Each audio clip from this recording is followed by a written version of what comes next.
to wire with these power ratings. And also in NFL, the entire regular season finished number one in profit. But more importantly, we didn't defy probability. I can't stress that enough. Like if I finished number one in profit, and this is why I'm bringing this up, not to tout I finished number one in profit, but it's a reflection of what this job truly entails. Because I didn't defy probability. If that's how you're turning a profit, you're not going to be able to sustain it. Meaning if I had to hit 70% last year to finish number one in profit, I would bet against myself that I'm not going to finish number one in profit this year. That's not sustainable. You're not going to finish hitting 70% in college football, 70% in NFL in back-to-back seasons. Again, it may happen one out of a billion people, but mathematically the odds are so against you. You already defied probability. How long can you sustain that for? We were fortunate.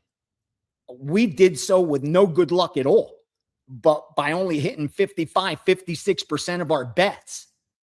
I could do that year in, year out. Like, again, that's not a brag, but there's two things I know I mastered in this world that I credit any financial success and the position I'm in today, all because of my ability to find inefficiencies in the sports betting market and to beat a fair game of blackjack. Both are extremely comparable. And fortunately for me, I enjoy doing them.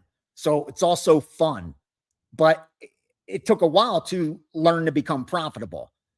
But once you do, that's the beauty of it. Once you do and you learn how to bet correctly, how to bet size correctly, what markets to look for inefficiencies in, just like what blackjack tables to sit down at, then you feel like you have the power.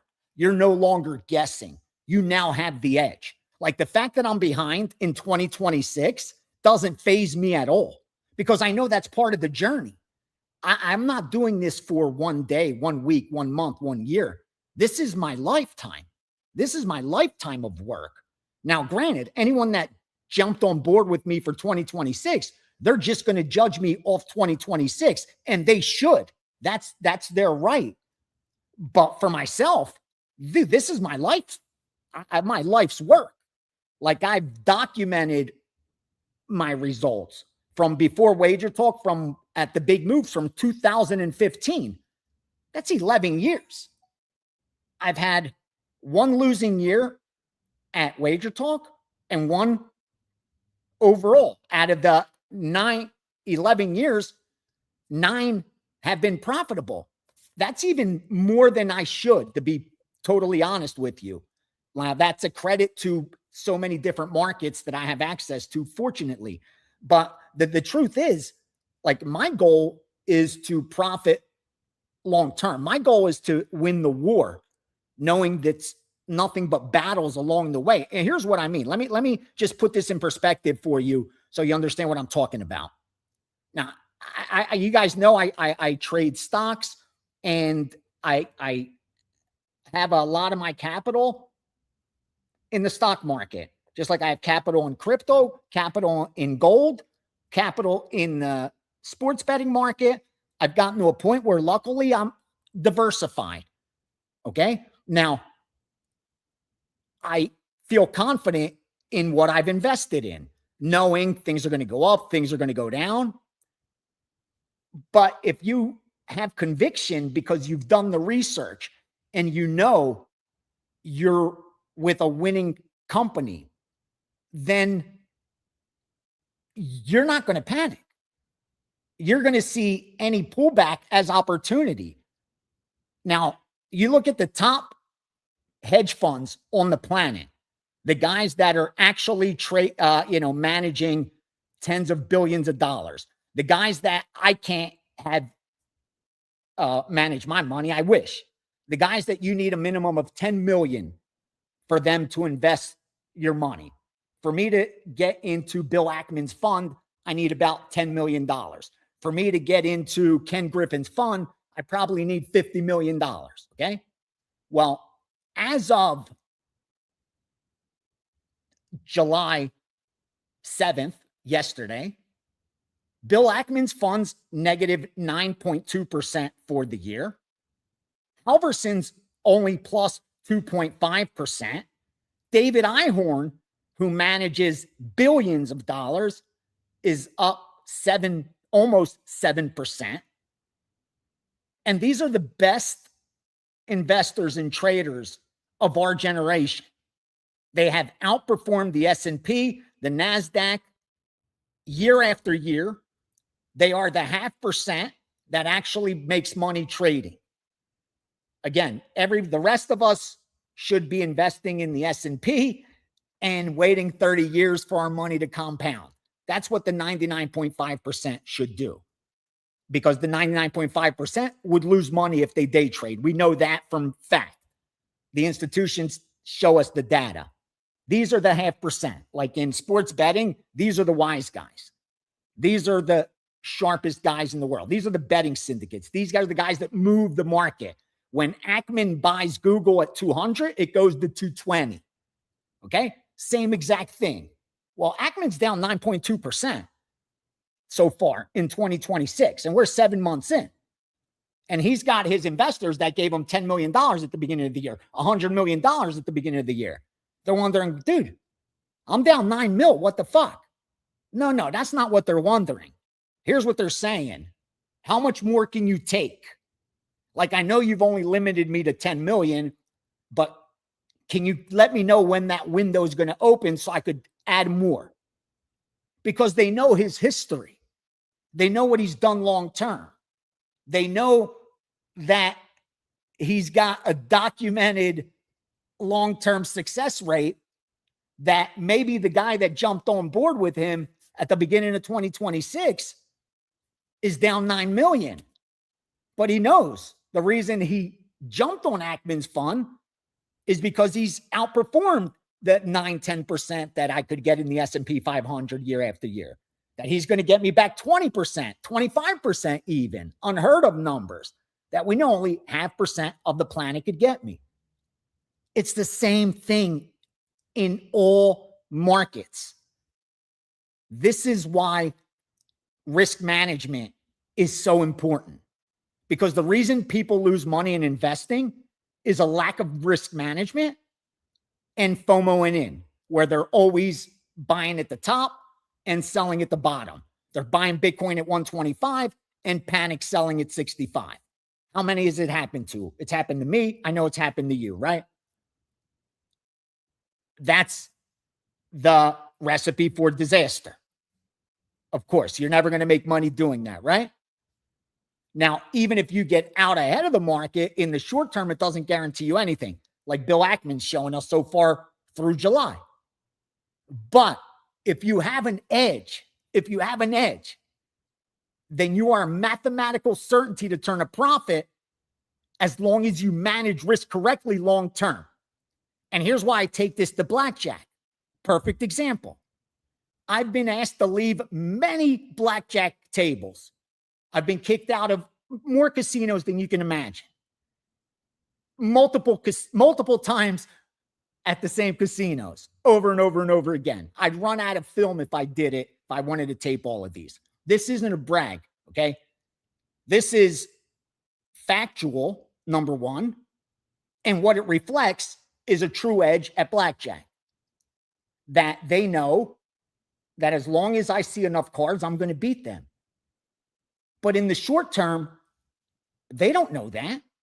In fact, there's one video that we took when I was playing with Kelly in Vegas and Johnny at Mandalay Bay, and they kicked me out of Mandalay Bay, and I'm down 44,000 at that property lifetime. I'm not profitable at Mandalay Bay.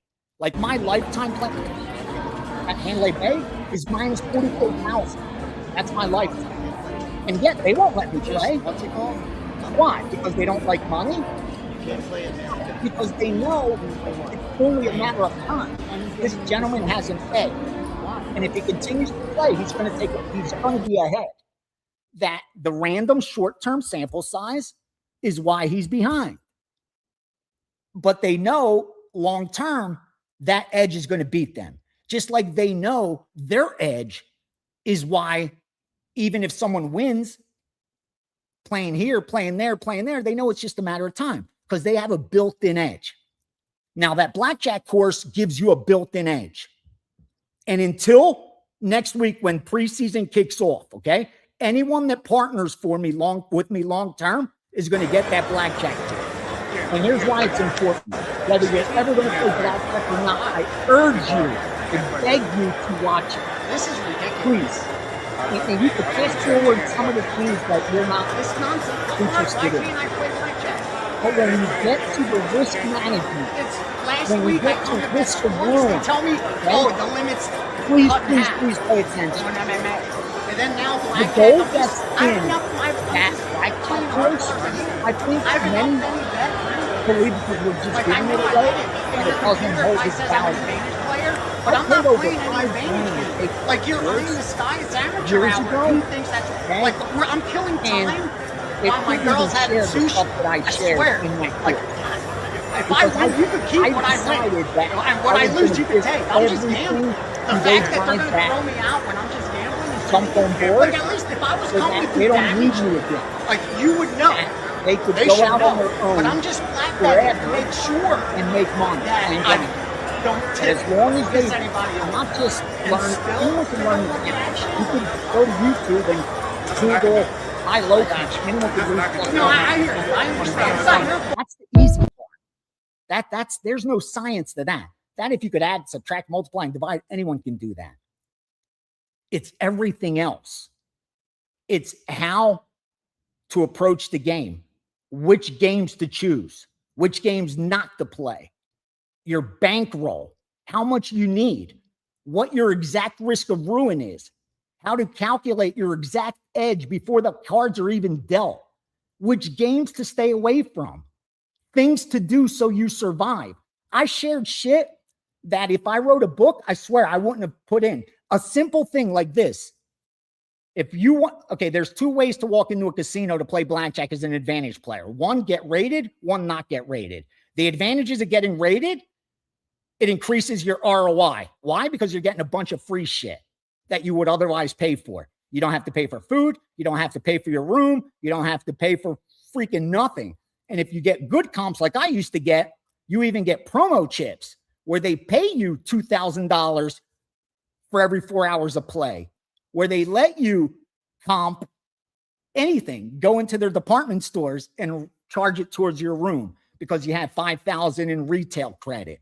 Like those are the kind of comps you start to get when you play high limit all the time. That's the benefit. The negative part is you're on the radar. And if you don't know how to hide you're an advantage player, it's not going to take long for them to catch on, kick you out, put you in the system, and you see how hard it is for me to play. And my course is there to teach you how to avoid that from happening. Simple case. Here's one simple thing. You walk into a casino to get rated or not get rated. Say your choice is to get rated. Are you going straight to the blackjack table? Are you buying in at blackjack? Of course not. You stop at the craps table first. You give them your player's card because you want to make sure that you're clocked in playing craps. You place a big bet, okay? Now you're going to be playing, well, it depends what limits you're playing. Let's say you're a green chip player. You're betting $25 at blackjack player. You're spreading 25 to 250. Okay, so the first bet you want to bet at craps is probably 50 on the pass line. No matter what the number is, you're going to max odds it. You're going to max it out. Why? Because it's the best bet in the casino if you don't have any kind of advantage, meaning that's the one bet the house doesn't have an edge on you, where you don't have to use your brain to get an advantage. You don't have an advantage, but you don't have a disadvantage. It's even money. That's why they've narrowed down how much you can bet odds on the pass line and the don't pass line, meaning back in the day, you used to be able to put 100 times odds. And then Archie the Greek went through Las Vegas, beat them for 40 million and changed the odds for the whole world forever. True story. Archie the Greek did that and he killed craps for everybody. And you never got 100 to 1 odds again. Anyway, that's another story for another time. Now, you max odds that bet. Okay. You're playing with no disadvantage. It's even money. It's a great bet. Worst case, it's a coin flip to you. Win or lose, you're not worrying about that. You're not, what are you maxing? You have your bankroll here. This is small potatoes. Okay, this is all for show. But now you're in the system playing craps. Okay? Now, you're going to wait for it to be your roll. And you're going to go to a very busy table. Okay? Why? Because the dice is going to go around for 40 minutes before you get the throw. So for 40 minutes, you're clocked into the casino system as a gambler, and it hasn't cost you money yet. Unless, like I said, you play that first pass line, or you say the first time even, I'm waiting to shoot. A lot of people want to do that. Why? I want to bet when I'm throwing the dice. Even better, you got a chick with you. I'm waiting until she could throw the dice. That's the best. If you bring a girl, again, the blackjack course shares all of that. But now you're in the system playing craps. Before you go to the blackjack table, yeah, you're going to cash out at craps. You're up a little, down a little, doesn't matter. Doesn't matter. You're not cashing that money out. Now you have it in chips. So you already have chips. You don't have to buy in at the blackjack table. See where this gets interesting? But more importantly, you're not going straight to blackjack. You're not making that straight line. No. You're stopping off in the sports book first. You're grabbing a couple sheets with you, maybe a parlay card or two. And now you make your way to the blackjack table. Now you give them your ID and you get rated. And you look like every other gambler in the place. Too many times I've taught people how to count. And when I go to watch them play, I see a dude dressed like he just graduated MIT, square. His chips are all stacked in perfect order. He has a bottle of water and maybe a Starbucks. He didn't even get his coffee from the casino, brought it in like he's ready to work. He looks like he's there for a job. He's not there to have fun. He's not there to gamble. That dude's there as a job, and he looks like he's there for the job as a card counter. That right there, that small maneuver that I just shared will buy you a year plus of cover. Just doing that. Even if they rewind your play and you place some of your bigger bets when the count was in your favor, as long as you don't sit there for 4 hours, they're going to chalk it up to luck for the longest time. If you just keep repeating that pattern. And sometimes don't stop at the crap table. Go to video poker. Find those machines that pay 99.99% that have the smallest hold. Put $100 in there. Take your time. Gamble it, order a drink. You don't have to drink it. Always order drinks.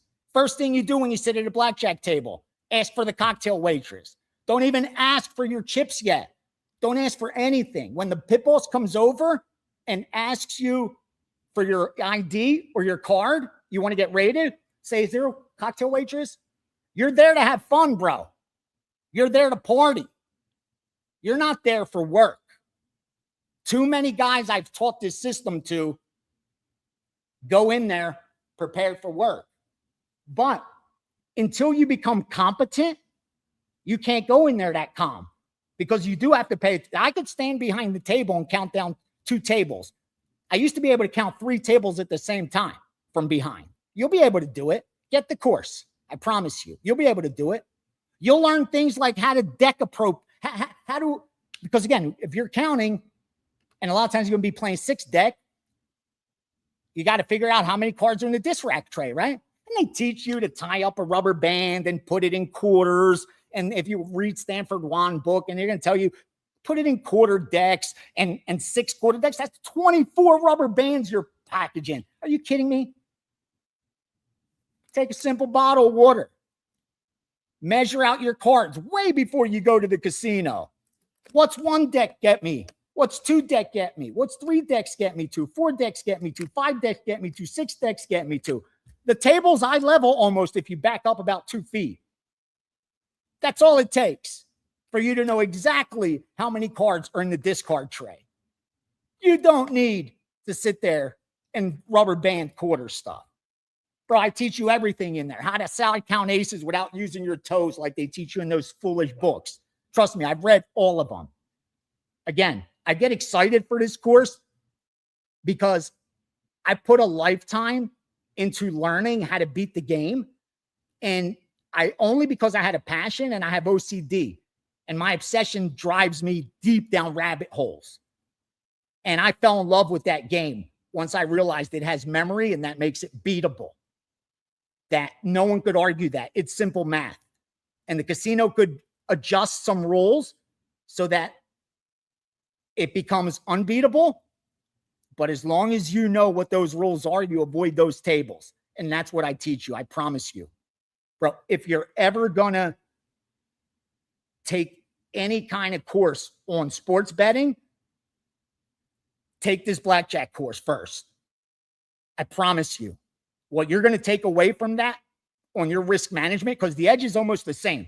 I told you, the difference between blackjack and sports is that in blackjack, you're going to see the long term in real time. In sports, we always talk about the long term. What's the long term? 2,000 bets, 3,000 bets, 4,000 bets? How long does it take you to place 3,000 bets? You got to bet 10 games a day, and it's going to take you almost a year. Right? In blackjack, it's going to take me 10 hours, 15 maybe, if I could find a quick dealer and play one-on-one. So in 3 days of playing 4 or 5 hours, I'm going to see that long term that we all talk about in sports betting. And you're going to realize how placing the right bets based on your edge actually matters in the long term. That making the right decisions actually plays out in the long term. That if your edge is 2%, the math actually plays out on your bankroll in the long term. That you see that. I started with 10,000. I'm have a 2% edge. I played this many hands, this many hours. This is what I should be up. Fuck, I'm up right around that much. Yeah, that's how it works.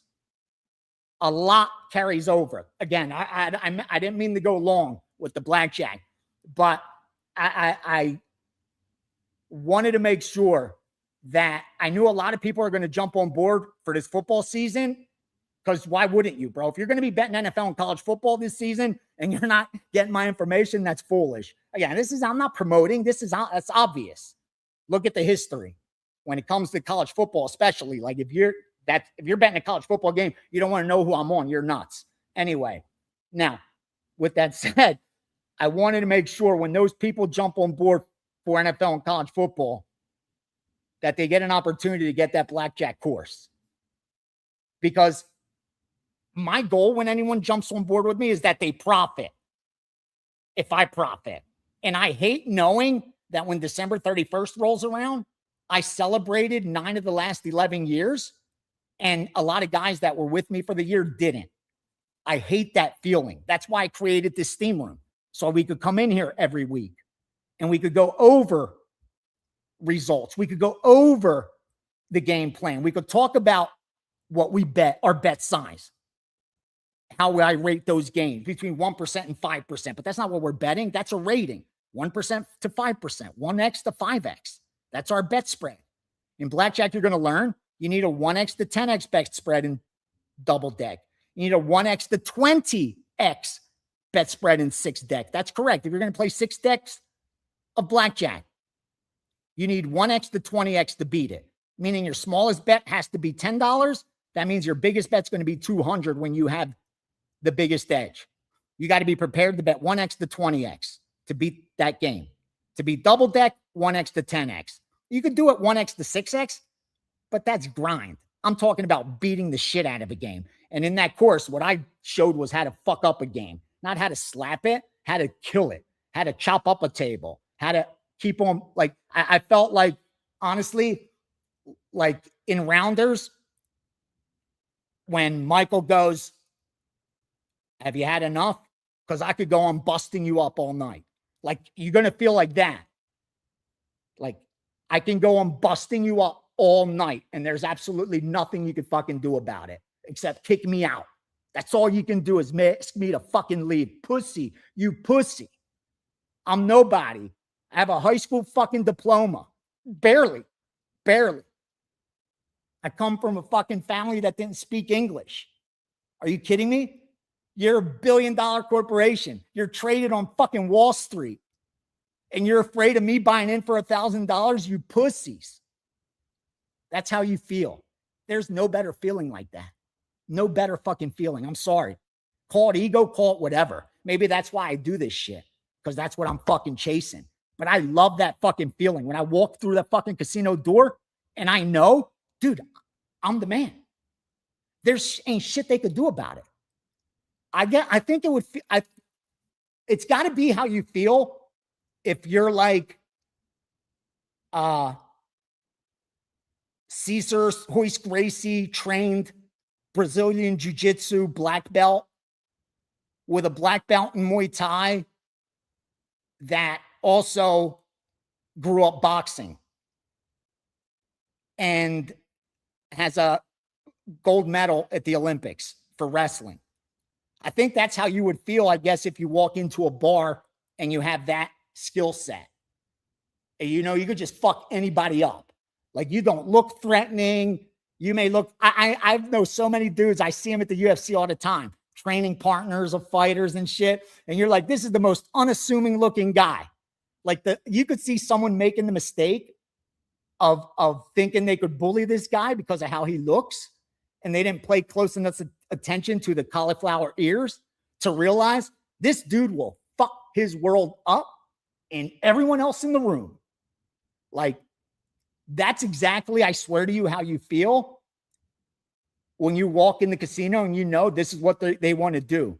That if they realize who the fuck I am, they're going to toss me out of here. They're going to have to call security like I'm holding a fucking Uzi. You're going to see security come a circle around me like I'm holding a fucking AK-47. And I have nothing. I got $1,000 in my fucking pocket, you idiots. And you got 15 security guards around me. You got 4 people in suits. For what? For what? Because I may beat you in blackjack, you pussies. You fucking pussies. That's what I used to do sometimes when I would get mad. And you see people at the table like, what is going on? Why are they throwing him out? And I would always tell them, because they think I'm going to beat them, but they know you're not. That's why they're letting you play. They know that even if you win today, they're so sure you're going to lose it back. The fact they're throwing me out and letting you play is them telling you they think you're stupid. I swear I would tell customers that. And security, they would just be trying to push me out. Anyway, I'm just reliving the fucking past. I love that shit. I still play. In fact, it was like 10 days ago I went in. Green chip. I just can't go where I get rated. But I still play.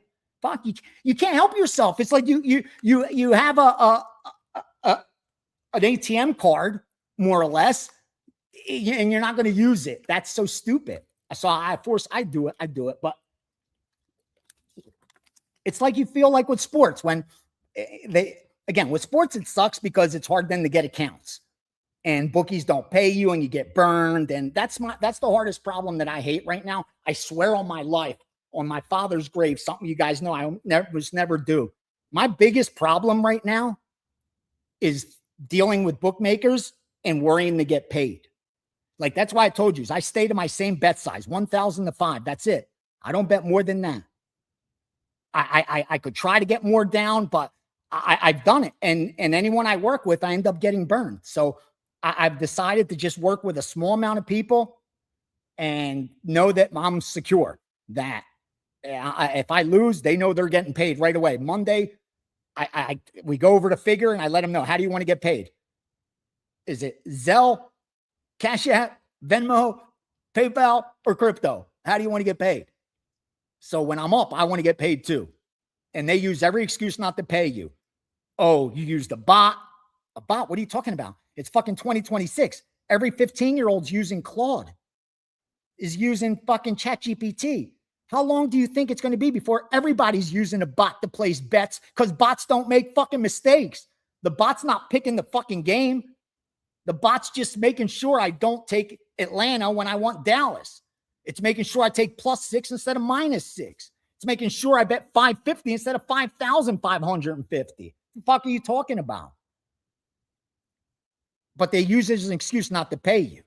But it's like the equivalent of when you couldn't have a cell phone in the casinos. How stupid does that sound now? if you thought in the sports book you can't have a cell phone. When I first moved here, you got kicked out. Forget it. We didn't even have cell phones then. They called them two-way communications. You couldn't have a two-way communication device like I had, where I had something in my ear and something on my chest. And then we went to SkyTel pagers where they could write a message. Then we just had beepers, eventually cell phones. But you weren't allowed to have a cell phone in the casino, in the sports book. You weren't allowed to take a picture in the sports book. They threw you out for that. Like, how stupid does that sound now in 2026 when every single person has a cell phone to say, if you have a cell phone, you can't come into the sports book? It's the same thing with freaking bots placing bets. How long is it going to be before everybody's loading their bet into a bot to go find the best line for me and bet it? It's not just going to be guys like me using them. But again, they use that as an excuse not to pay us. So anyway, real quickly, I know the deal. I'm only told next Saturday a preseason starts. And you'll know someone's square when they tweet what idiot bets preseason. Like, anyone that says who bets preseason, you know is square. Because there's more value in preseason at times than there is during the regular season. And that's factual. How do I know? Because the line moves more in the preseason than it ever will in the regular season for nothing more than sharp money. Meaning, in the regular season, for a line to move 3 points, it's got to be a huge injury. 6 points, got to be a huge injury. It's not because this betting syndicate bet it. They may move it a point and a half. They ain't moving it 6 points because of sharp groups on this game. Fuck no. They know they're going to write enough side on the other side. They don't have to put themselves in a 6 point middle. So it's never going to move like that. But they do in preseason. Lines move 4, 5, 6 points in preseason with no injuries, no suspensions, no weather problems. That's called inefficiency. That's where value lies, in inefficient betting lines. So if you're not looking in the preseason, you're wasting huge opportunities. So Johnny, whoever's running this, run this special till next Saturday. Just till Saturday. Whoever jumps on board, the blackjack. But please, please, please, even if you're not going to play, like, even if you don't have a bankroll now for blackjack, you may 5 years from now, 10 years from now, that's everything you learn in there is not going to change. That much I'm sure of. So take advantage of that. Preseason, we will be betting every single opportunity. We hit the Hall of Fame game over. I didn't have the Steam sheet that day because I had to be at the UFC to tape the UFC card for today and next week's pay-per-view card. So I wouldn't be able to update it, so I didn't put a Steam sheet. But we even bet Carolina before the game went off. That would have been in the Steam sheet. It wouldn't have been a premium anyway, but it would have been in the Steam sheet for sure. Anyway, we went in on the over, cashed nicely for us. Now, we're done with futures and season win totals. In college football, we have 6 season win totals, 1 5% and 5 4%. In NFL, we have only 3, but 3 strong ones, 5% and 2 4%. Narrowed down the absolute gold. But what I also did is I added all the steam on season win totals in college football and the NFL so that you guys can see the sharp shit. And if you agree with it, you know, I mean, if you want to piggyback, whatever. But I shared all the information I have on season win totals in each of those packages. Also, we got 3 teams to win the national championship. We have a bomb at around 10-1, one at around 20+1, and then one at over 50-1. In fact, 60+1. One subscriber showed me he bet it at 120-1. I think this team's going to make the playoffs. They're going to be in the discussion the entire season. That much I promise you, because they are my 11th power rated team. I shared my top 10. They're number 11, and they should not be 60-1. I'm going to give you the top 10 now. More importantly, I'm going to give you the numbers that I shared last week only to subscribers. Why? So you could start off your own season with correct power ratings for NFL and college football. I'm not going to give them all. I'll give you top 10. All right. Now, remember, if the line moves significantly, you pass. We're going to have more than enough volume that you don't have to take bad numbers. All right. We don't bet bad numbers. We bet from a position of strength. And when you bet bad numbers, that can't happen. Again, let me take this back to Bitcoin. If you bought Bitcoin at 125,000 because everyone promised you it's going to 200,000 before the end of the year, you had a decision to make, right? You're still sitting on your hands wondering what to do, right? It's plummeted down to 50% of its high. Why? Because you didn't buy from a position of strength. You bought from a position of weakness. Like we talk about here in the steam room, I'll share those stocks. Again, I put myself in a position because I went and took a course that I shouldn't have been taking. It was above my pay grade that I paid for and the people that were there. But luckily, because I'm a sports bettor and was interesting to them, I hooked up with hedge fund type guys.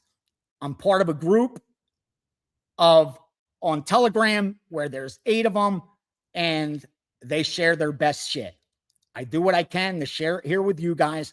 I gave you Palantir, right? At $108. I still haven't sold it. It's up to 170. Okay. The last 2 I gave you was Tesla at 305, under 305 or less.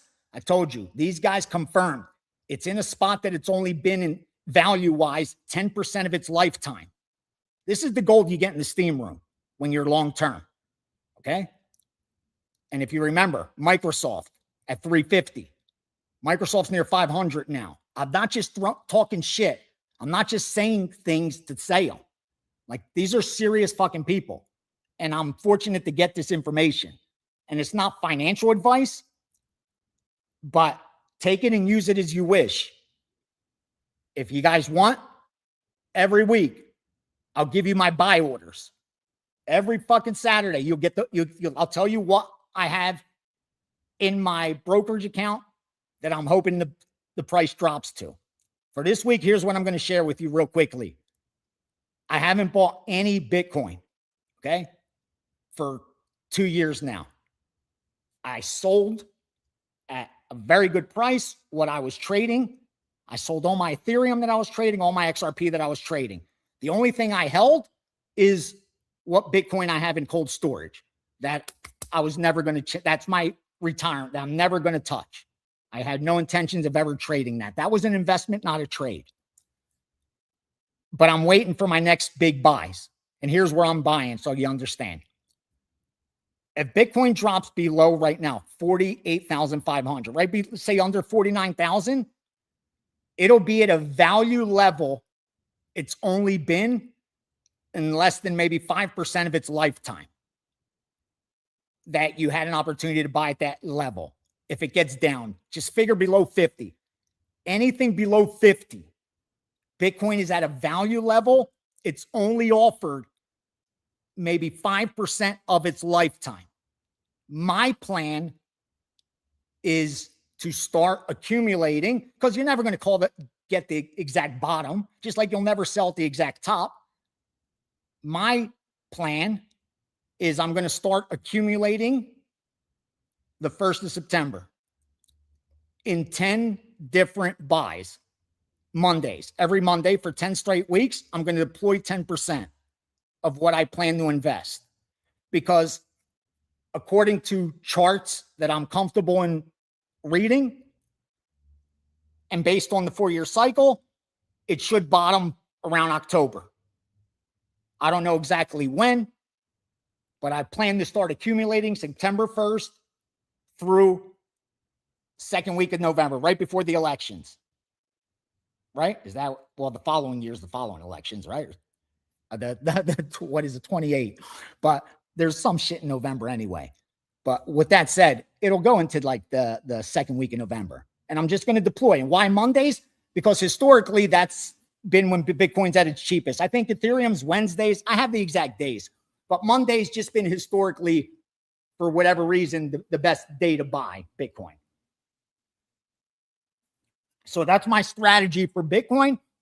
I will be deploying my entire investment in 10% increments over a 10-week span by dollar cost averaging from September 1st through mid-November, and I'll see what my average was when all the dust settles. That's my game plan. Like I said, if you want to know what I'm doing with what my buy price in gold right now, I haven't bought any gold. I have a buy level for gold, I have a buy level for copper and silver, and then I have a couple of the main stocks that I want to own long-term, forever. And I have buy orders for those. I'll share that shit. Again, I'm privy to it because of what I share in sports has opened doors for me. Like with the UFC, like it's opened doors of meeting people I would have never otherwise met. Like I would have never known anything about and buying Palantir at 108 had I not hooked up with these gentlemen who are, that's what they do.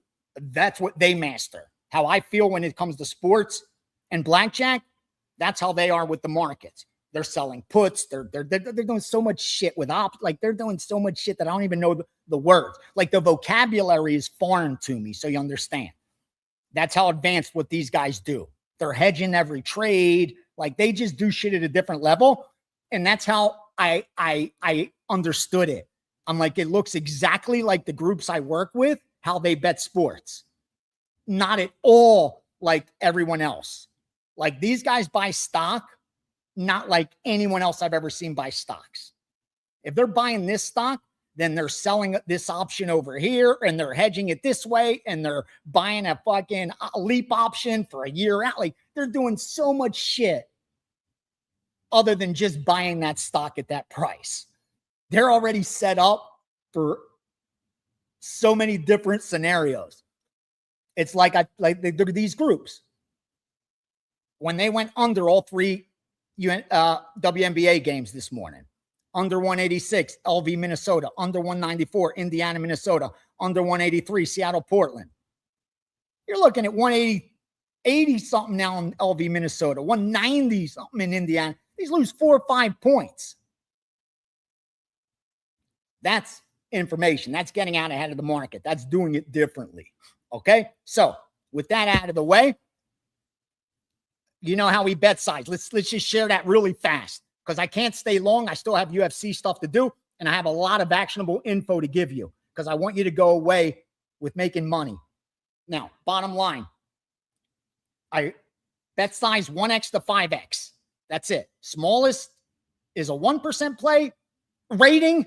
Forget it, me. 1% rating, 5% rating. So I go 1%, 2%, 3%, 4%, 5%. They're just ratings. They're just ratings. We bet size 0.25% of the rating. You establish your bet size at the start and you don't adjust. That's why, as I've explained to my subscribers, if you followed along with this blueprint from January 1st, although I have work to make up before December 31st, and I grade myself because my goal is the same every year. It's to turn a profit over the 12 months that I invested capital in the sports betting market. Nothing else. It's not to pay my rent. It's not to make money to go on a fucking cruise. It's not so I could buy the newest computer or gadget. No. It's I diverted capital into the sports betting market. And after 12 months, I want to see what my return is. That's it. Treat it like a business. It pays like a business. That's what I learned because I've lost so much money to get my education in sports betting. I went broke so many times. Trust me, I have an Ivy League education when it comes to this shit. All right, there's not too many things I know. When it comes to sports betting and how to make money gambling, you're not going to sit anyone across from me that's going to tell me something I don't fucking know. This isn't ego. This is just telling you from experience. I've done nothing else since I was a child, and I'm a 50-plus-year-old man right now. And I've done this every fucking day of my life, every single day since I was a man. And I had to become a man at 17 years old. So to make a long story short, I bet size 0.25% of that rating. So a 4% play, what's 0.25% of 4%? What's a quarter of 4%? 1%. So I know I'm only betting 1% of my bankroll when I see a 4% rating. So if I have a $10,000 bankroll, I'm starting with 10 grand. I'm betting $100 on a dog or to win 100 on a favorite. That's it. So on a 5% play, my strongest, that's what I have season win total, 2 5%s out there. Or at a 10,000 bankroll, you're betting to win 125. That's how you survive negative stretches because they're coming. No matter how good you are, no matter how profitable of a year you're going to have, there will come a time during that year where you have to experience and survive a horrific run that makes it look like you're guessing, like you've never watched a sporting event in your life. Okay? And you're going to have to be able to survive that, not just mentally, but financially, by not chasing, not betting more shit than you should, by sticking to the correct bet size. Can you do that? Can you start with a $10,000 bankroll and not bet more than 125 until you doubled your bankroll? Do you have that discipline? 4 months in, 5 months in, what if you're down 20%? What if you're down to 8,000 on that? Can you still stick to that $100 on the 4%? Can you do that? That's what it takes to make money doing this. I wish it was different, bro. Hey, I wish it was different. I wish there was an easier way. I wish there was an Ozempic. There ain't. And even with Ozempic, you're paying a fucking price. Nothing comes easy that has value. And I always bring it back to dieting because that's one of the biggest issues as humans we have, especially in this country, where half the population's obese. Why? We all know how to lose weight. Every single one of us knows how not to be fat. Unless you have some genetic disease, which is 0.00001% of the population, unless you're that, the only other reason you're fat, and I'm sorry to say it that way, because I was fat. I was 240 fucking pounds. I had a 40+ inch waist. So don't tell me nothing. Okay? These stretch marks, they're not from lifting weights. They're from being fat. Okay? So I was fat. And why was I fat? Because I ate more than I burned. I knew that from a child. I think it was in 4th grade they start teaching you that. That intake, you burn more calories than you take, you lose weight. You take in more calories than you burn, you gain weight. Simple. Nothing could be easier than that. Nothing could be easier than that. There could be no simpler fucking, that's not a tip. That's prescription. There's no simpler prescription than that. I'm not giving you a tip. I'm solving the obesity crisis right here, right now. Eat less than you burn. Boom. Do that. Obesity gone for 99.99999% of the population. Why can't we do it? Lack of fucking discipline and patience. That's it. That was my reason. I liked sitting on the couch, smoking weed and eating pizza way too much. It was way too much fun. Getting up and exercising, eating healthy, that's uncomfortable. You got to make yourself comfortable with being uncomfortable. That's what it takes. And too few people are willing to do that, right? That's why we have an obesity crisis. So what has everyone tried to do for the last 100 freaking years? Find a cheaper way, not an easier way, forgive me. Find an easier way to lose weight, even though they know this is the way. This is the easy way to do it, where you're guaranteed success. You're guaranteed success. Like there's nothing going to stop you from having results if you do this and you sustain this for 12 months. I promise you, you can lose 100, 200 freaking pounds. If you just do this for 12 months, you tell someone, you have a whole lifetime ahead of you. You've lived a whole life already. And all I'm asking you is give me 12 months. And how few people can do that? You think it's different with sports betting and investing? Same shit gets triggered, bro. It's the same emotions. Can you be comfortable with being uncomfortable? With knowing you're behind, knowing you got to grind, knowing it's an uphill battle, knowing it's not easy. Being patient, bet sizing correctly, not betting the TV game because it's on TV, not betting because it's NFL. That shit ain't easy. Not chasing after, having a losing day where you would have scored had they not thrown that interception. And now there's a Sunday night game, not chasing. Those are the things. But once again, if I'm not doing the things every single day that reflect a winning sports bettor, why should I be a winning sports bettor? If I don't do the things every day that reflect being a healthy person, why should I be a healthy and fit person? Why? The world owes it to me? Who? For what? What the fuck did I do to earn it? There's people out there, it's 110 degrees. I swear to you, it was like 120 degrees out here for like a week. And there's this dude out here running every single afternoon, dude. My man's running miles. He looks like a freaking Adonis. Like, he looks, if I looked like that, I would never wear a shirt. Bro, I would walk in the winter. In the winter, I would walk around with no shirt on. And everybody could make fun of me, and I'd still do it because I'd feel so fucking good looking like that. Like, but look what the motherfucker's doing, bro. He's running at 120 freaking degrees to earn that shit. I'm sitting in air conditioning with my dog ordering a cheesesteak, pissed off that I don't look like that. Where's the justice? Where's the justice, right? Come on. We keep it real in the steam room. Forgive me. I don't mean to insult anyone, but we keep it real in here because these are my partners that are in here. The guys that are in here every week, they're my partners. They've trusted me enough to not only join me long-term in this venture, but they're willing to put their hard-earned money on information I'm sharing. Dude, there's no bigger trust than that. And I value and I respect and I appreciate these men and the couple women that are doing this. So I owe it to them to be always honest. And I wish I could tell you we're going to make $1 million because we're going to hit a 10-teamer parlay this freaking summer, this fall. I wish. I can't promise you that, bro. I know they're doing it on Instagram. I know they are. I get it. I know they're showing you they're betting 6 figures. I promise you, if they're betting 6 figures, it's because they've lost 7. That's just how this world works. Anyone that's bet sports long enough understands that.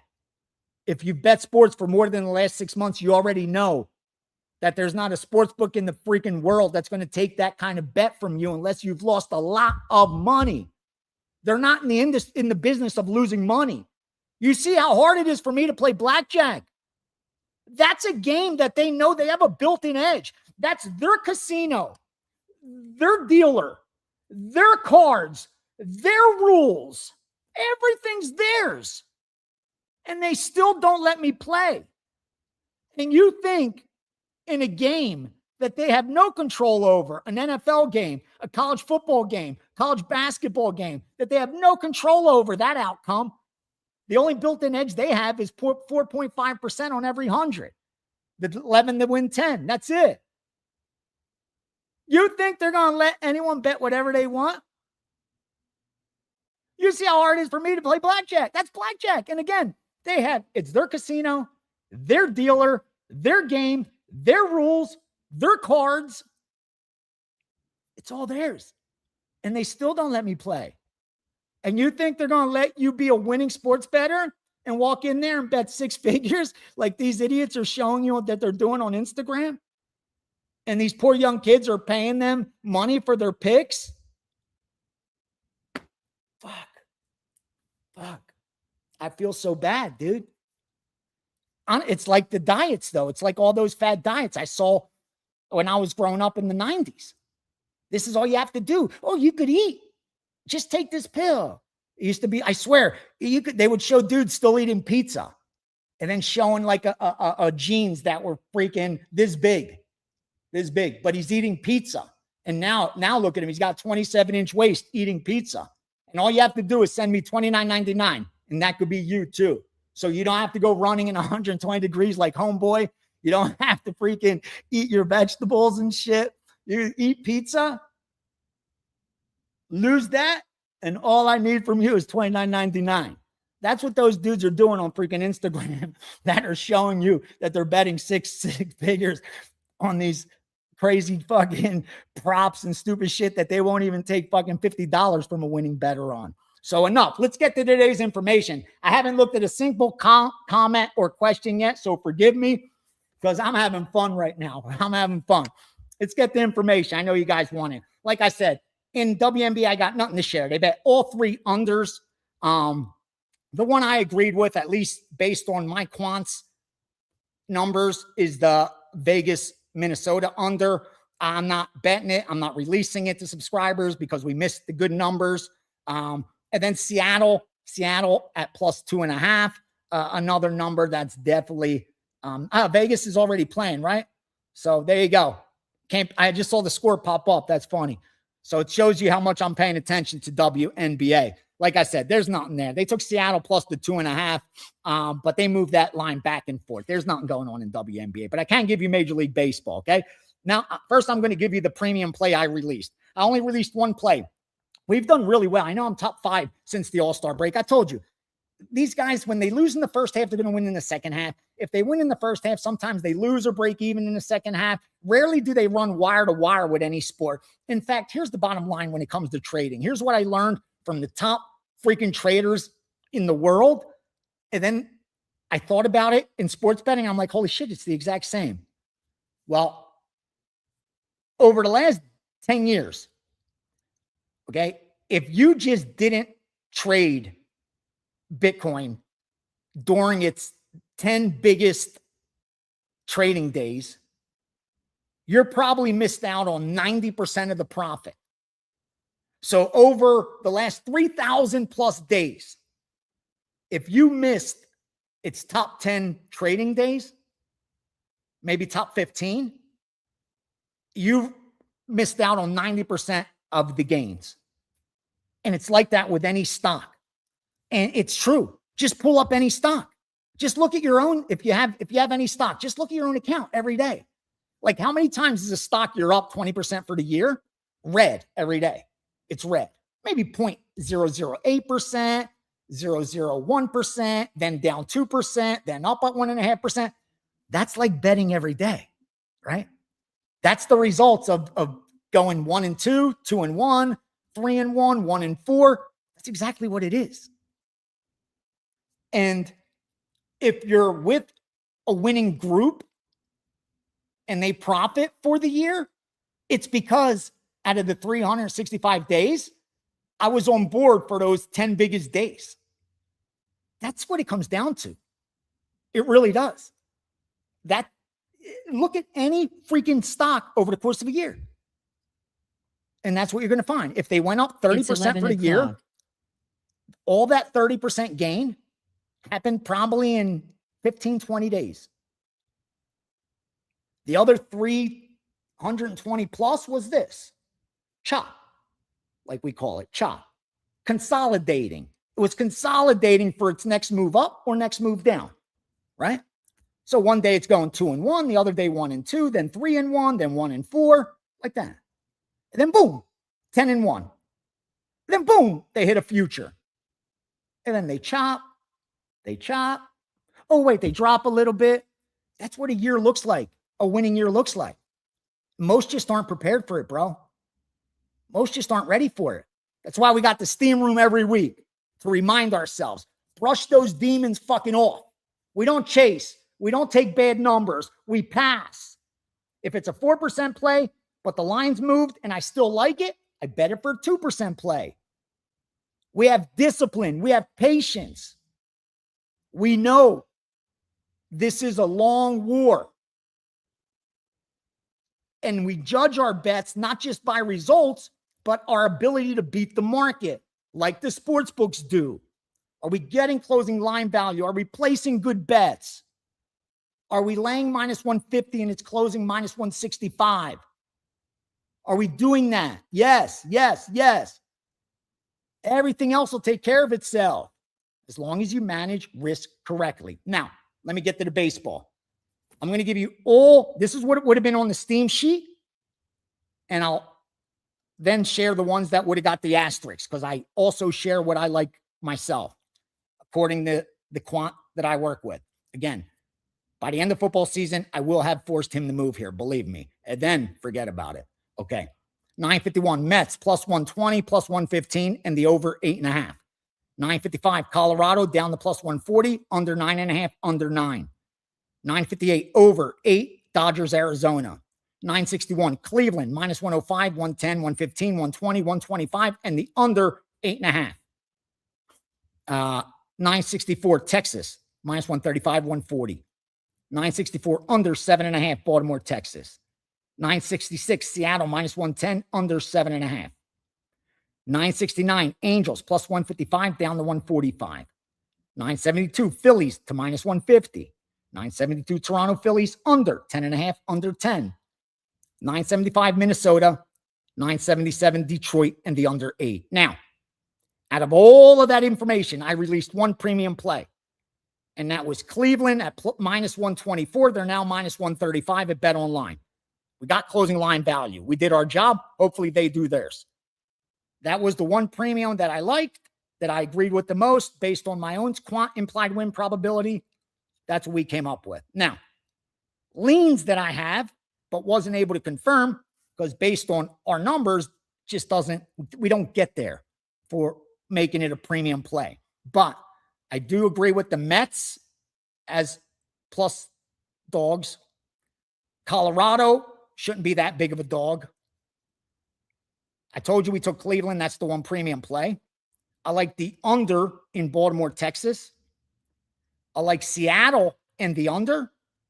And I like Minnesota at plus money. Like, I think Colorado and Minnesota, again, when you're taking plus 150s, you got to prepare to throw that ticket out more times than you're going to cash it. Let me repeat that. If you're taking a plus 150 and you're right, and you're reading the market correctly, and you're picking off an inefficient line, you're going to cash that ticket less times than you're going to trash it. That's just the odds. That's the probability. If you're not comfortable with that, don't bet underdogs. But Colorado's undervalued. Minnesota's undervalued at that big of a price, especially versus the opening number. Then I also agree with Seattle and the Mets and Cleveland, which we bet. And then again, the under in Baltimore, Texas, under in Seattle, and the over in the Mets game. Now, let me give you NFL college football real quickly so I can give you UFC and get out of here, because I still have premiums to release to subscribers in the MMA world. All right. Let's talk NFL. NFL. I'm going to give you my top 10 power rated teams. And then I'm going to give you the rating real quickly. Nothing's changed from last week. This is if the season started tomorrow and the teams were at full strength. This is my top 10. My top 10. And I'll give you the rating for them. I start with the top team rated 11. That's Seattle is an 11. Seattle is an 11.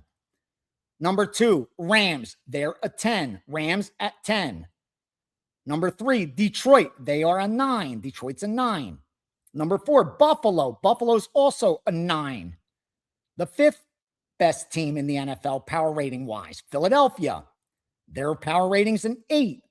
The 6th best team, Baltimore. Their power rating's an 8. 7th best team, Houston. Their power rating's 7.5. 8th best team, San Francisco. Their power rating's 7.5. 9th best team, Green Bay. Their power rating's a 7. And the 10th best team, Denver. Their power rating's a 6.5. So we have Seattle power rated at 11. We have Denver power rated at 6.5. If Seattle was playing Denver on a neutral field, we'd take 11. We'd subtract 6.5 from it. We would expect Seattle to be a 4.5 point favorite. If they were playing in Seattle, we'd add 2.5 points for them. No home field's worth 3, 2.5 or less in the NFL. Trust me on that. So let's say we add 2.5 because Seattle has a strong home field. They were playing in Seattle. We would expect to see Seattle as a 7-point favorite. So before I even look up to see what the sportsbook has, I should already have my own lines. I should already know. Oh, Seattle's playing Denver this week in Seattle. Seattle should be -7. If I look up at the board and I see Seattle's -5, I have an auto bet on Seattle, right? As long as I've done my homework and I know the line's not off because of injuries, the line's not off for any quantifiable reason. Instead, it's recency bias, or teams won 3 straight, or they look, really good, something like that. Then I know I got to bet on Seattle. If I look up and the line's 8.5, fuck, I know I'm betting Denver. That's betting from a position of strength. And you'll know you were right over the course of a season because you'll notice the lines are moving in your favor. Meaning, if the line was 8.5 and you took Denver plus 8.5, rest assured, it's probably going to close Denver plus 8, 7, 7.5. Meaning more sharps will see it the same way. You'll start seeing that happen into your bets, that others are on the same sharp side and the line moves in your favor. That's how you'll know you were right without even caring about your results. Because again, in the short term, you may have a winning football season, may have a losing NFL season.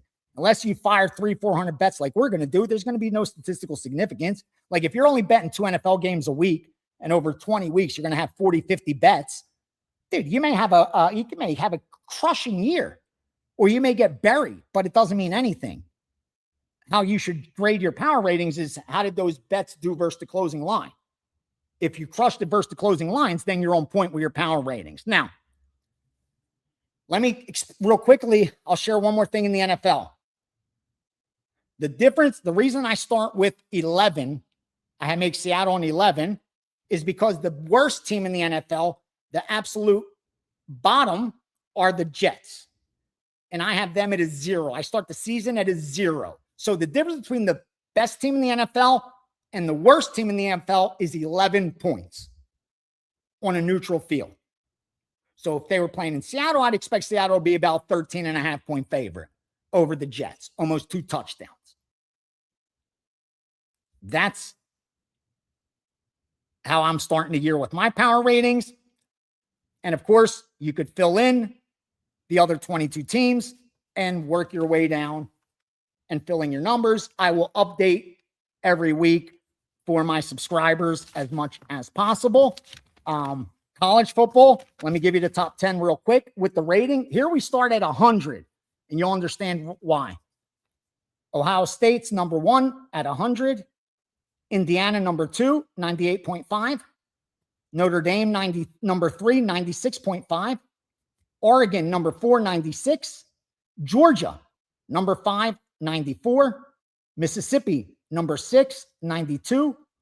Miami, number 7, 91.5. Texas, number 8, 91.5. Alabama, number 9, 91. And Texas Tech, number 10, 90. The difference between number 1, Ohio State, and number 10, Texas Tech, is 10 points. Almost as big of a gap as number 1 to number 32 in the NFL. That's why we don't tease college football. Number 1, there's no parity like there is in the NFL. There's too much variance in scoring, so each point don't matter as much. See how that all makes sense? This is why we don't tease college football. Because the difference between Ohio State, okay, and the worst team, like I'll tell you now what we have. Our power ratings. The absolute worst team, like the 135th college football team, would be over a 5-touchdown dog to Ohio State, over 35-point underdog on a neutral. And I'm being generous. This is why you don't tease college football. So, and once again, I would factor my home field advantage about 2.5 points max. Stick around 2.5 points, you'll do just fine.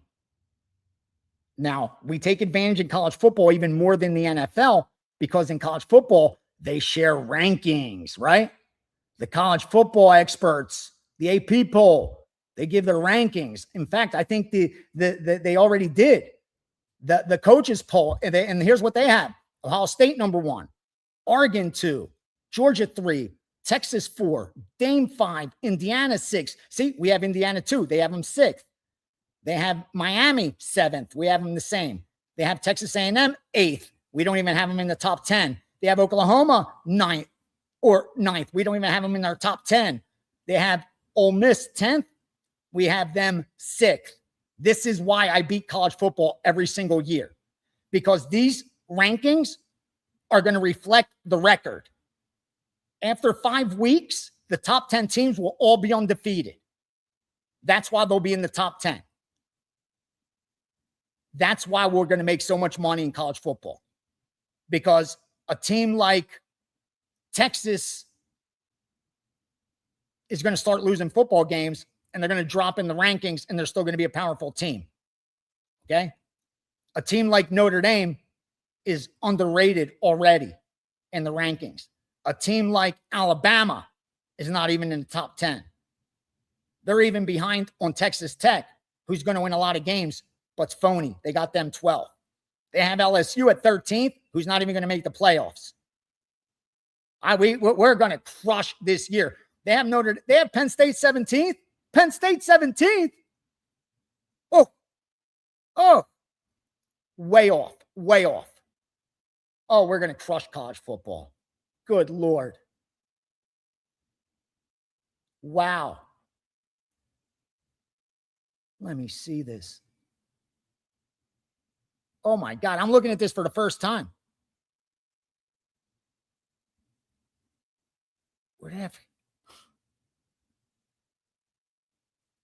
Wait a minute. Where do they have SMU? They have SMU 20th? Good Lord.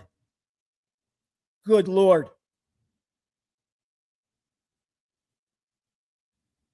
SMU's not even in my top freaking 30.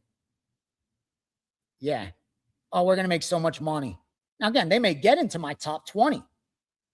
But, yeah, not right now. Oh, my gosh. Yeah, we're going to make gold. Oh, boy.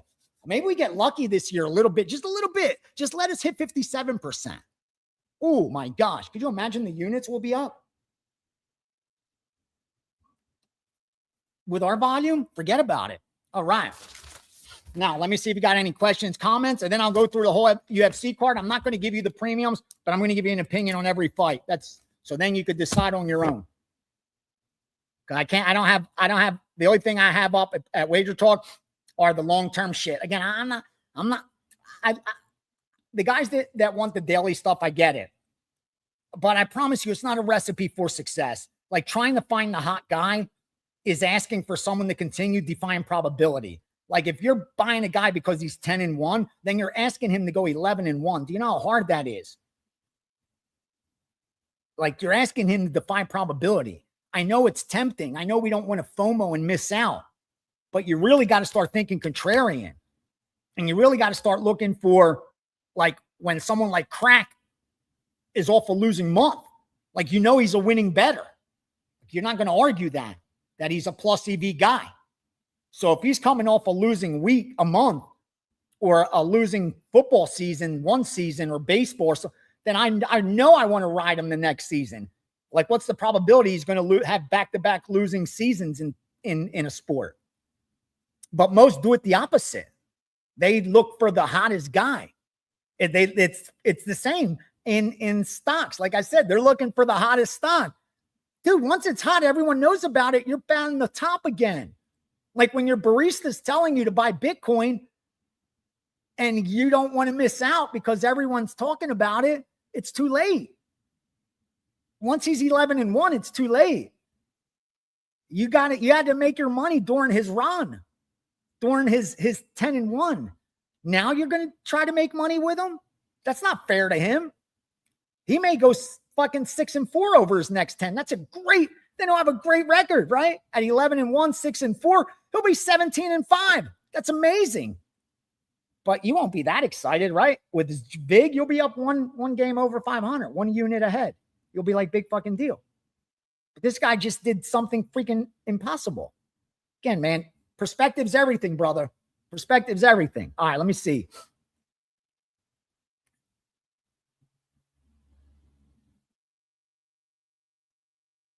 Brother David, these are going to change by the second week of college football. These will be so different once they play a game, because you got to remember the college football and NFL season is so small. You have to be so eager to adjust your ratings and be ahead of it, or else they're not predictive. That's what I'm very good at. And that's what Mike Quant's the master. I swear to you. That's why I love this guy. And I'm trying to get him to move here, because everything he gives me is predictive.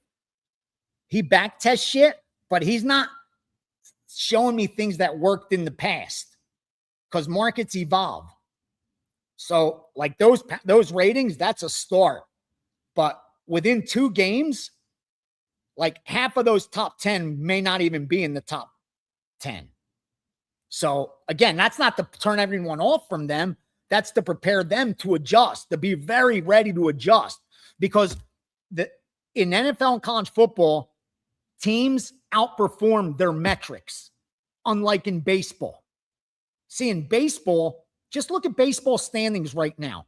There's only 2 teams that won more than 60% of their games.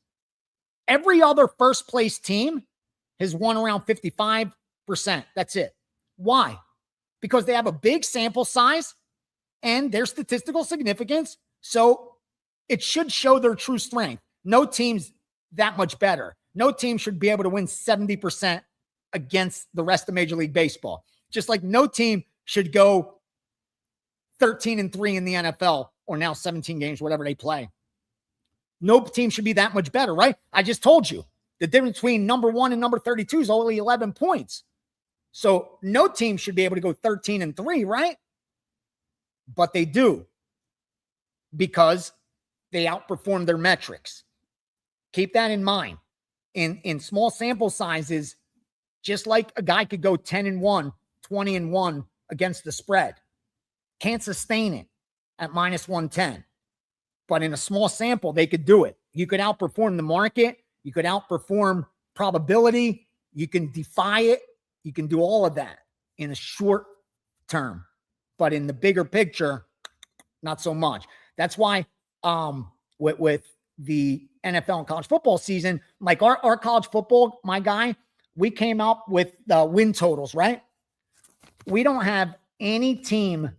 We have one team. You know who we have. We only have one team in all of college football winning more than 10 games. We only have a couple teams winning 10 games.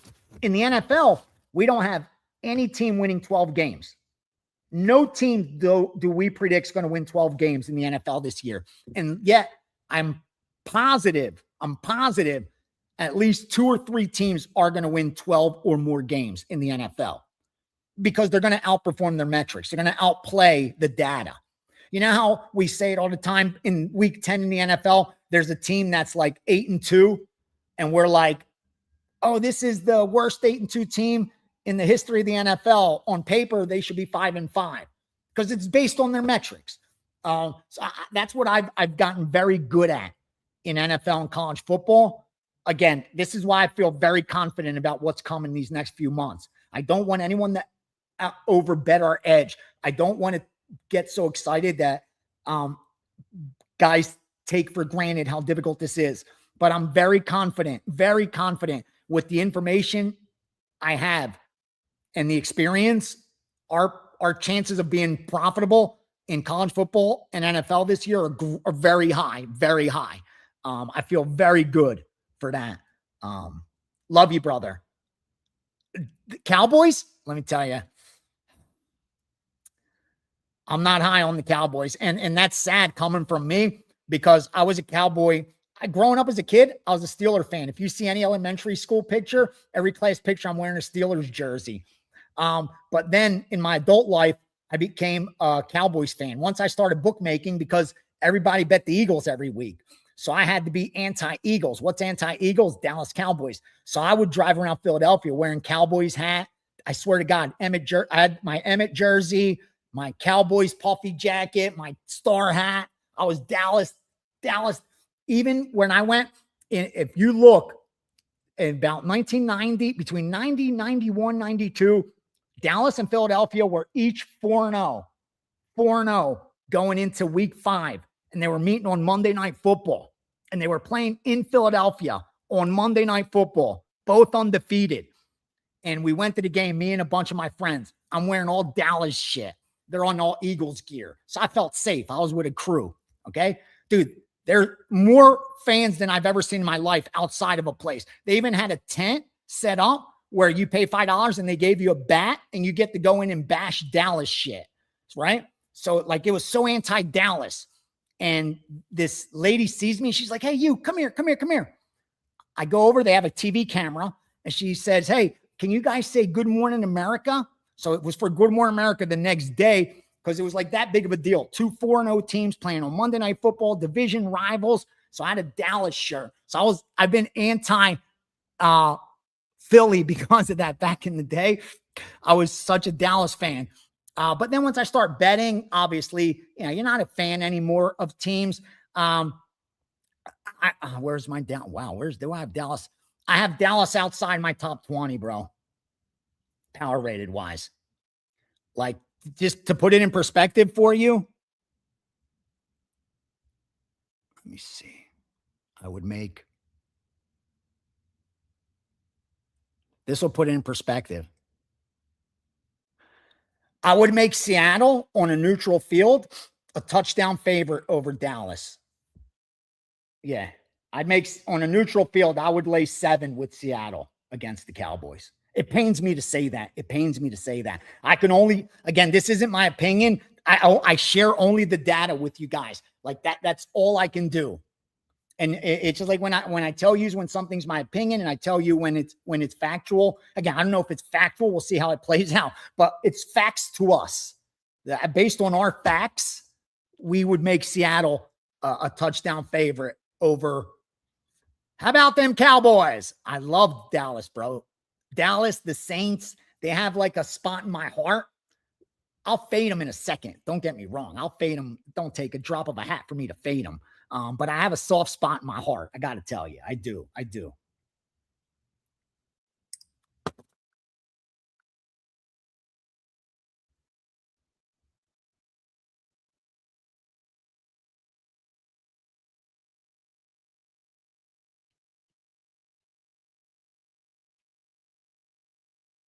All right.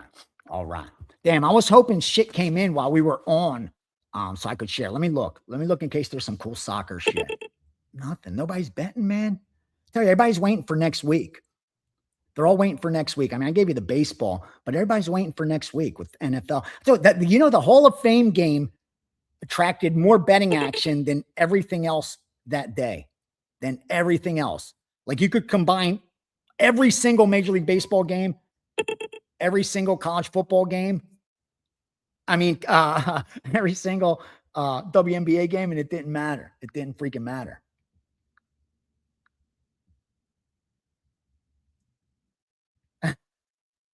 I know.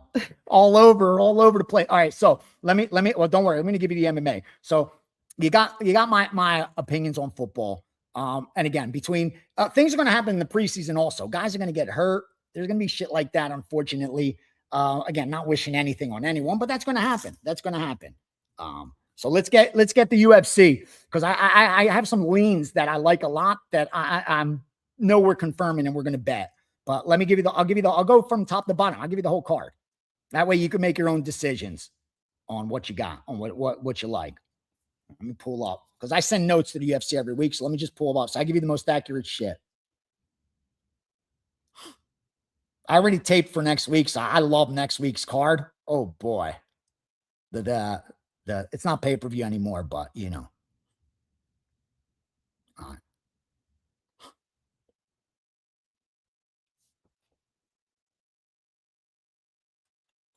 All right, you guys ready? We'll start off at the bottom with Carol Foro and Canuto.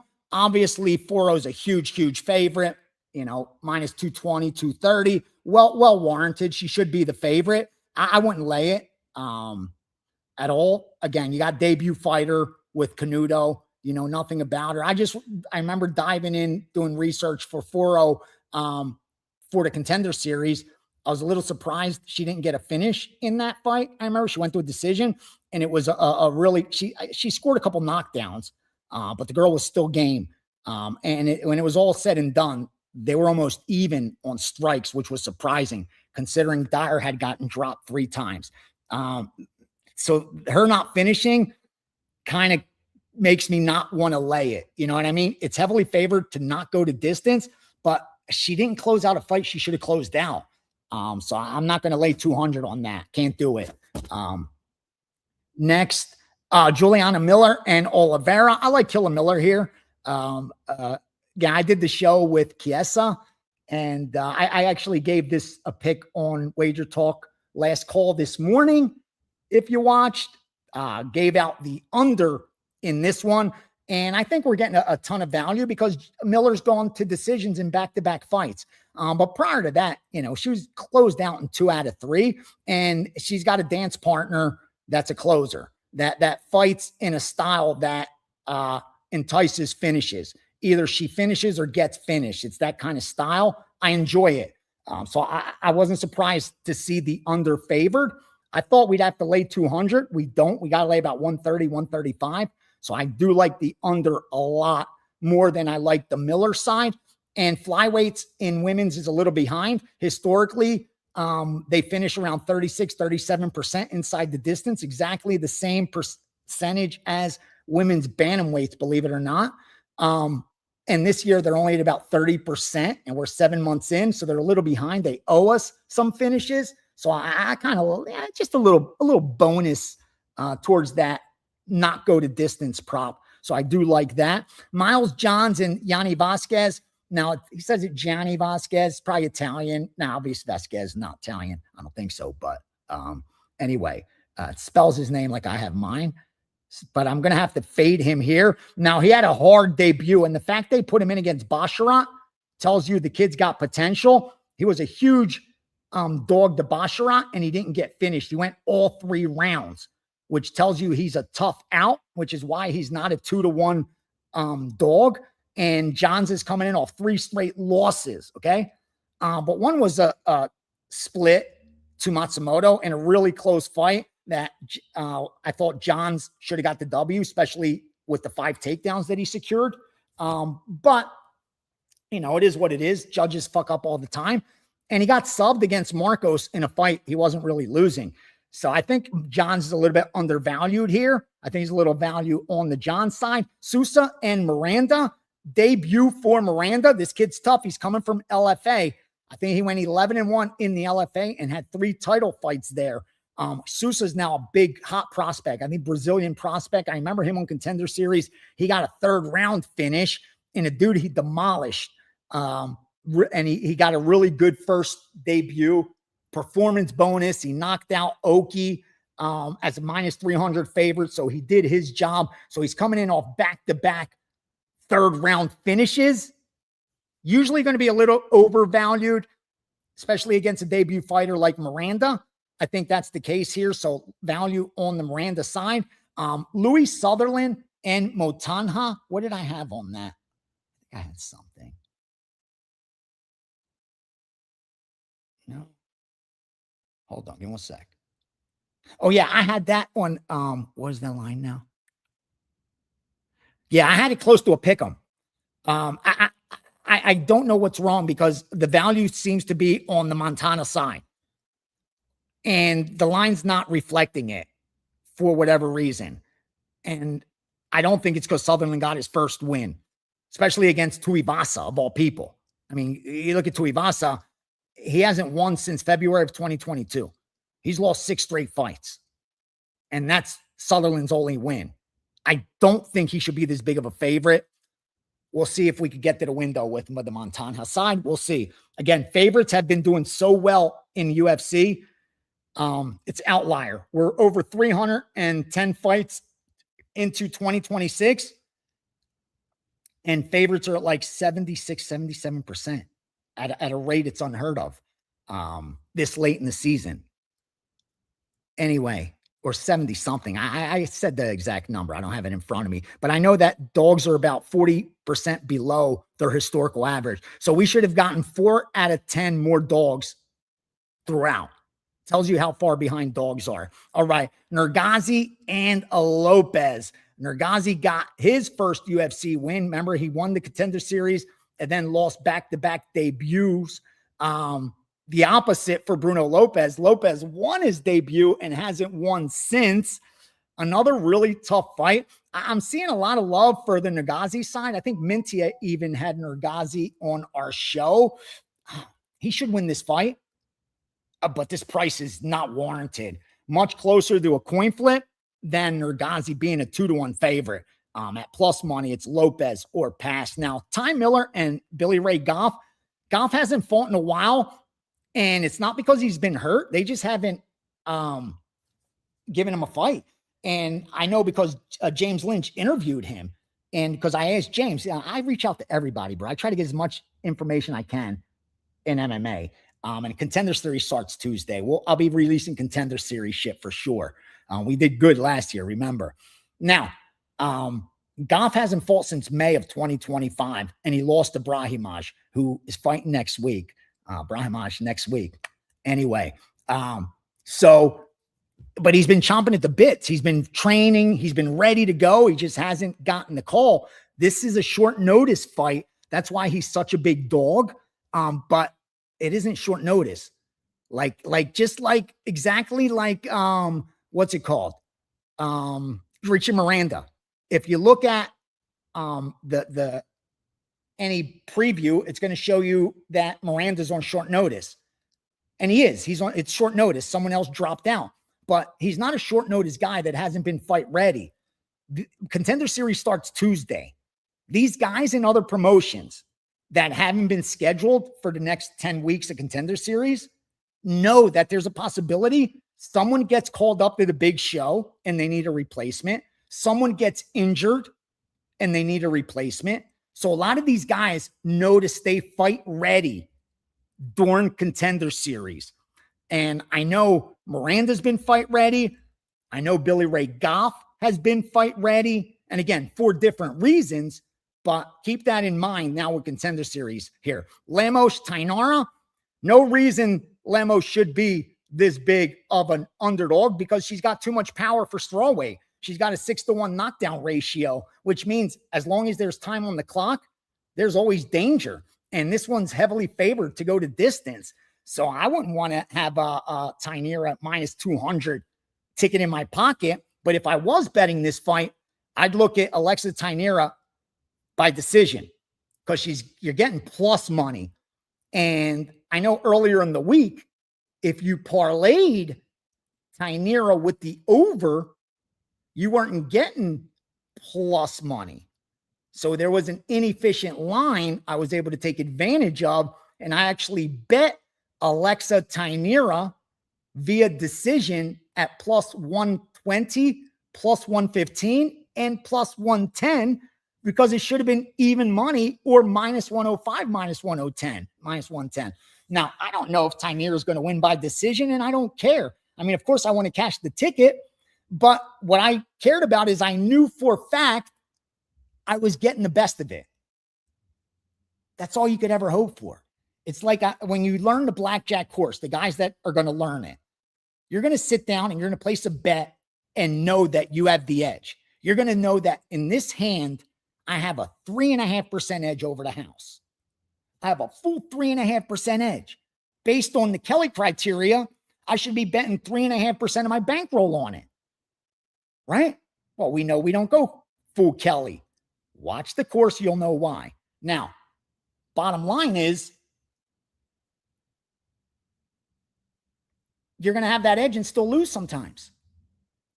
It sucks, but you know you had the best of it. And that's the best you could ask for. Well, Tainara by decision at plus 120 was giving me a lock plus EV bet. I had to take it. All right. Now, Elkins and Deval, one of these, according to my man Magic Mike, one of these guys is getting subbed. So inside the distance, will not go to distance, probably a decent bet. I don't really have an opinion on either guy. What did I make it? Let me see what I made the line. Where's mine?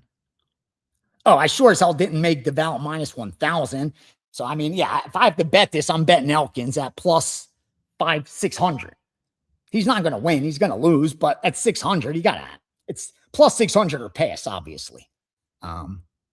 Yeah, plus 600 or pass. And the under, but the under's minus 200. That's funny. Okay. Next, Billy Q and Fajeda. Fajeda, 41 years old, but always, always, always dangerous. In fact, last 3 wins by finish, last 2 wins, back-to-back performance bonus knockouts. So he's always dangerous. Billy Q likes an ugly fight, lost back-to-back fights. More importantly, he's moving up in weight. So we don't have data as far as how he's going to perform at lightweight, but we know he was starting to gas a little bit at the lower weight. So this should be a positive. Now he's been out, just had a baby. So there's some negatives there. At least that's the narrative, all the noise. The noise is why there's value on Billy Q. Again, probably not going to win this fight. Fajeda's minus 185, 190, almost 2-1. That means he's going to win about 65% of the time, meaning even if the market's wrong, he's still going to win 6 out of 10 times. But that's still overvalued here because Billy Q can make it ugly. And yeah, if it goes to a decision, and this one's kind of a coin flip now, it's down to minus 130 to the under when it was almost 2-1 favorite. So you saw some sharp over money come in. If this goes to a decision, do I really want to be holding a ticket in my pocket of a 42-year-old at minus 200? Probably not. I'm sure there's a better bet on the board is what I mean. Finally, main event, dangerous fight. I mean, this is easy. On paper, you have one question to ask. Is Quillen Salkeld ready for Gamrot? That's it. Strength of schedule. Is he ready for Gamrot? Because you know what Gamrot wants to do. He wants to take you down, and he wants to control you. Can he take Quillen down and control him? Meaning, you're not going to get finished by Gamrot. That's rare. So you'll survive him. But can you land enough, do enough damage to win rounds when he's doing 50 takedown attempts per 25 minutes and constantly taking it down? Can you get back up, or are you staying on your back, attempting subs, losing minutes? That's the question. Now, Salkeld a lot younger. And more importantly, what I think is he's got power. He packs power. You know what I mean? Like, that's what you need. That's what you need to stop the wrestlers like the Khabib, the guys that are elite grapplers, the Islam Makhachevs. You need power. You need power. You need one-shot knockout power so that they're not as eager to keep rushing takedowns at you, to that every time they do, they pay a price. And that price has the possibility to end their night. Like if they know they could take a shot, but they're going to walk through it and grab a hold, you see them do it all the time. But the way you beat, at least I think, the only blueprint, because we haven't seen one. We haven't seen a blueprint beat a guy like Khabib, right? But I'm pretty sure, since we haven't seen it, that one blueprint may be it. You need a guy with one-shot knockout power that's going to get enough respect that you're not attempting takedown after takedown after takedown. And that in those exchanges, you're eating some damage and it's starting to show. And the other guy's starting to take over, and it's not just the pressure guy. And I don't think Gamrot, I think Salkeld has that. If you look at his knockdown ratio, because Gamrot, that's been his Achilles heel, right? He's got a 1-to-5 knockdown ratio. So he's been knocked down a handful of times. He's been hurt. Hasn't really been finished all that much. So he's tough. But that's the question you got to ask. If you're betting the main event, if you're going to bet the main event, like if you think Salkeld has the skill set to get up off his back, or has that really is one-shot knockout power, and it wasn't just because it was Jamie Malarkey and Ashnul Jubi, guys like that it actually is UFC level one-shot knockout power, then it's Salkeld. Otherwise, it's the veteran Gamrot at plus money, since it's only the third time in his career he's going to close the underdog. And the last 2 he won. So, we'll see how that turns out. And yeah, I'll have a couple more premiums for you guys for sure. In 10 minutes, I'll be going over to UFC 20 minutes with my originator for the last time. Anyone that jumps on board for the long term, follow the blueprint, man. We're teammates. We're in here every single week. The free, we're going to open it up once every whenever. And during football season, even lesser because it's exclusive. These guys pay and shit. It's out of respect to them. But whether you are on board or not, take away from this time you spent with me, manage your risk correctly, bro. That's going to matter more than anything else for your success or failure. How you bet size. Everything else is second. Your ability to get winning information, to win on your own. If you don't bet correctly, it doesn't matter. And for those of you that are taking the blackjack course, remember, any questions you have, you come right to the steam room and you ask, because everyone else in here that's weekly has gotten the course also, so they may have the same exact question. Don't be shy. You're not supposed to know this shit. You're learning it. So God bless you guys, you and yours. Thank you. Thank you for your time.